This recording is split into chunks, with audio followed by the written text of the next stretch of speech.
Mesdames et messieurs, bonjour. Nous sommes de retour pour notre 24e plante, 24e jour. Nous sommes la veille de Nono.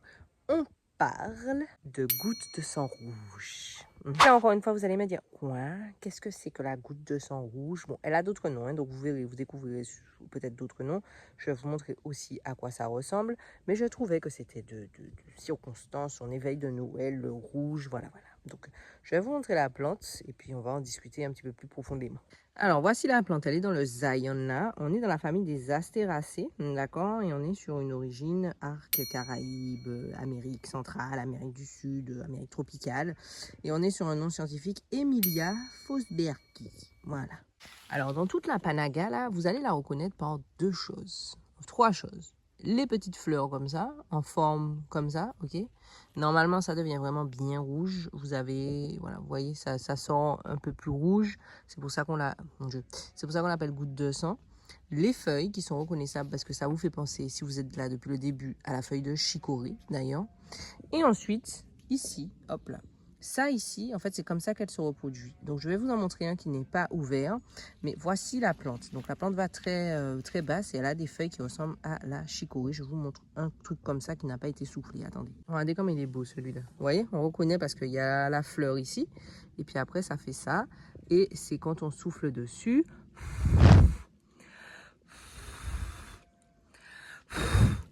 Voilà. C'est comme ça que ça se multiplie. Voilà. Donc, c'est pour ça que ça devient quasi assez envahissant parce que grâce à ça, ici, là, vous avez des semences, en fait, des graines qui vont multiplier. C'est pour ça que vous allez en trouver un petit peu partout. Il y en a là-bas, il y en a dans tout le champ, là, vous allez en retrouver. Il y en a en haut, là-haut. Enfin bref, vous allez en retrouver un petit peu partout. J'en ai trouvé une petite juste à côté de moi. Regardez comment elle est belle celle-là. On voit bien le rouge. Vous voyez, on voit vraiment bien le rouge sur celle-là. Et elle est jeune encore parce qu'elle est basse, elle est petite, mais après elle n'a pas besoin de se battre trop longtemps. En tout cas, bref. Alors, vous avez bien sûr d'autres noms. Alors, vous avez manger lapin, d'accord? Goutte de sang, comme on l'a vu. Je sème à tout vent. Oui, ils aiment bien les jeux de mots. Hein. Je sème à tout vent. Flamme de tucilage. Voilà. Et Emilia Flamme. Je vais vous prendre la plante comme ça pour que vous puissiez bien la voir. Alors, on passe tout de suite à son utilisation. Il faut savoir que ça, là, ici, là, voilà, ces feuilles-là, elles peuvent être utilisées, elles peuvent être mangées en salade, en soupe, vous pouvez la préparer comme ça, donc c'est comestible. C'est pour ça que je vous dis que ça fait penser à... comment ça s'appelle? Comment ça s'appelle, donc je vous ai dit à la roquette. Voilà. Donc ça, c'est comestible. Il faut savoir qu'il n'y a pas beaucoup de recherches sur cette plante. En fait, les recherches sont encore très limitées. Ils sont en train de commencer vraiment à rentrer un petit peu plus en profondeur. Mais comme on est dans la famille des Astréacées, que la majorité, comme je vous avais dit dernièrement, la majorité des plantes de la même famille, comme les Malvacées, voilà, ont majoritairement, je vais arrêter de dire ce mot, mais en tout cas, ont en général des vertus qui sont similaires. Donc ici, comme elle fait partie de la famille des Astréacées, vous allez souvent retrouver donc tout ce qui est contre la toux. Elle va avoir une action fébrifuge, elle va être contre l'asthme, en tout cas elle va avoir une action sur l'asthme, les problèmes oculaires, les rhumes, les états grippales ou grippaux. Elles ont aussi, vous savez déjà, un pouvoir anti-inflammatoire, antimicrobien, bien sûr antioxydant. Ah, on les retrouve, ces trois-là, on les retrouve. Donc, certaines parties des régions que j'ai citées, de là où elle est originaire, on l'utilise souvent pour traiter en externe les blessures, enfin les problèmes cutanés légers. Donc, grâce à la feuille, soit réduite en jus, soit réduite en cataplasme, comme ça directement avec la feuille fraîche, soit sous forme de décoction. Les troubles respiratoires, soit sous forme d'infusion, soit sous forme de décoction. Et bien sûr, la digestion, pareil, décoction ou infusion.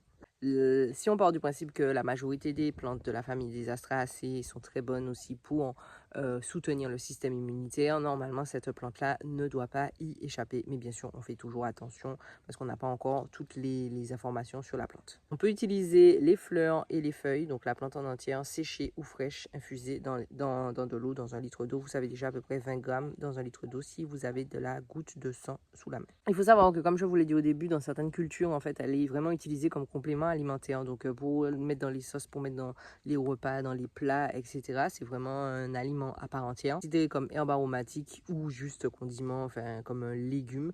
Donc, nous, on la considère comme une mauvaise herbe, hein, on l'écrase, mais en vrai de vrai, dans certains pays, c'est une richesse. Il faut savoir que cette plante-là, la Emilia, ok, la goutte de sang, il y en a entre 118 et 120 espèces. Donc vous allez souvent en retrouver peut-être avec du jaune, vous allez en retrouver qui vont être un petit peu différentes. Donc il faut juste faire attention à quelle espèce. Mais qu'est-ce que c'est? Quelle espèce vous avez, ok, parce que ça peut changer d'une espèce à une autre. Vous savez, les vertus peuvent changer. Dans le jardin, il n'y a pas grand-chose à dire. Comme vous l'avez vu, c'est assez envahissant du fait de sa facilité, son pouvoir de volage, hein, puisqu'elle peut voler, le soleil met ainsi, elle peut voler à travers un champ grâce à ses petits pompons. Mais elle préférera quand même un emplacement ensoleillé, comme là ici, elle est directement...